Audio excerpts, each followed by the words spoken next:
بسم الله الرحمن الرحيم فتقبلها ربها بقبول حسن وأنبتها نباتا حسنا وكفلها زكريا كلما دخل عليها زكريا المحراب وجد عندها رزقا قال يا مريم أنى لك هذا قالت هو من عند الله إن الله يرزق من يشاء بغير حساب۔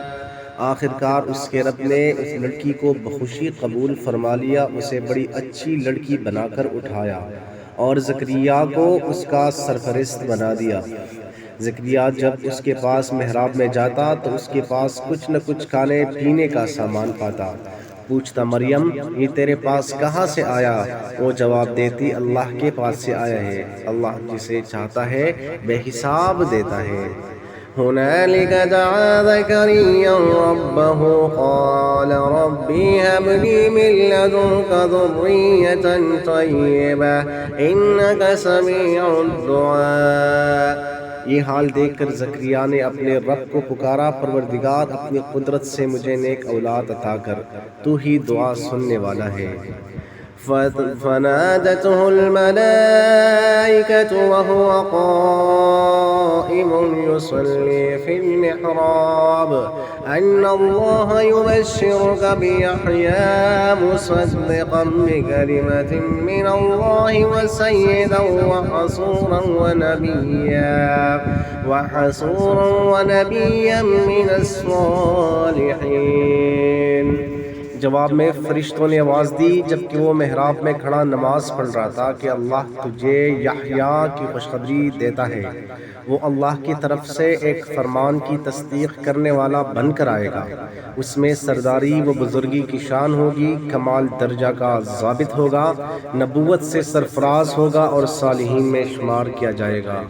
قال ربي أنى يكون لي غلام وقد بلغني الكبر وامرأتي عاقر قال كذلك الله يفعل ما يشاء۔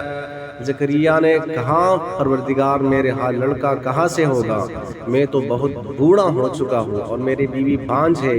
جواب ملا ایسا ہی ہوگا، اللہ جو چاہتا ہے کرتا ہے۔ قال رب اجعل لي آية قال آيتك ألا تكلم الناس 3 أيام إلا رمزا واذكر ربك كثيرا وسبح بالعشي والإبكار۔ عرض کیا مالک پھر کوئی نشانی میرے لیے مقرر فرما دیں۔ کہا نشانی یہ ہے کہ تم 3 دن تک لوگوں سے اشارے کے سوا کوئی بات چیت نہ کرو گے یا نہ کر سکو گے، اس دوران میں اپنے رب کو بہت یاد کرنا اور صبح و شام اس کی تسبیح کرتے رہنا۔ وَإِذْ قَالَتِ الْمَلَائِكَةُ يَا مَرْيَمُ إِنَّ اللَّهَ اصْطَفَاكِ وَطَهَّرَكِ وَاصْطَفَاكِ عَلَى نِسَاءِ الْعَالَمِينَ۔ پھر وہ وقت آیا جب مریم سے فرشتوں نے اگر کہا اے مریم اللہ نے تجھے برگزیدہ کیا اور پاکیزگی عطا کی اور تمام دنیا کی عورتوں پر تجھ کو ترجیح دے کر اپنی خدمت کے لیے چن لیا۔ صدق اللہ العظیم۔